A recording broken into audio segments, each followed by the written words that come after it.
We talk about that issue, this Trump making racial a big part of his discussion here, with longtime pollster and strategist Frank Luntz. The interview taking place in his replica of the Oval Office at his LA home. Luntz discussing potential lines of attack heading into the November election. Why does he have to attack her? Why? If you show that it's an attack, in fact, if you show that it's an attack, it's not effective. The best attacks are not perceived that way because people don't like it when politicians attack each other. Accountability, yes. So attacks, no. So what's the word choice for Trump against Harris? Can you name one thing she did as vice president? And leave it at that. Can you name one thing she accomplished as vice president? 10 words. He's incapable.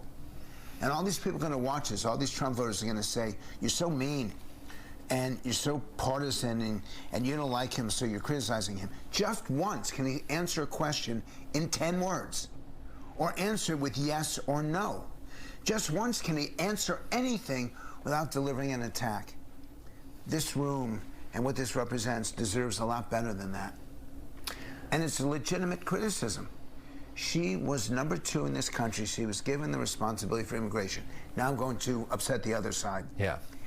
How's our immigration working out? Well, her folks would say she was put in charge of investigating the root causes of immigration. And what did she do there? And what did she do there?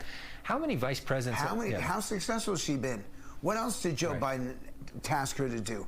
In our lifetime, we've seen Dick Cheney, who's arguably as powerful as the president.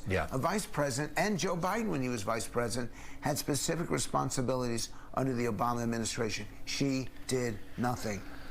In terms of, you're the word choice guy, that's what you look at. It seems like her team and a lot of the Democrats are now using the word weird to describe Donald Trump and J.D. Vance. That wasn't really a thing with Biden at the top of the ticket. What do you make of that decision? That's weird. They're being weird. Yeah. I never heard anyone in my life, and Donald Trump was running in 2015, so 9 years now. No one in a focus group has ever volunteered that Donald Trump is weird. They made it up, and it doesn't usually work. If people make up stuff that doesn't come from the voters themselves, I don't come up with my language. They speak it to me. I listen to it. I then speak it back to them and see if I understood it. Then I tried with other groups and other people. Some political strategists came up with this idea. What word choice would you use? What should be the Harris line against Trump? Is this as good as it gets? And you'll notice that I keep putting it in questions. If I make a statement, it causes people to agree or disagree. If I ask you a question, you make the decision. And what would be the line that Trump would use against Harris without a personal attack? He talked about her vice presidential record.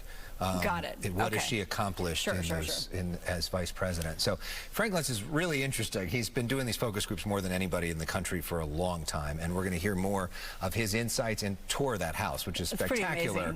Full half hour with Frank Luntz tomorrow night, 10:30, on a special edition of The Issue Is from the Oval Office, sort of.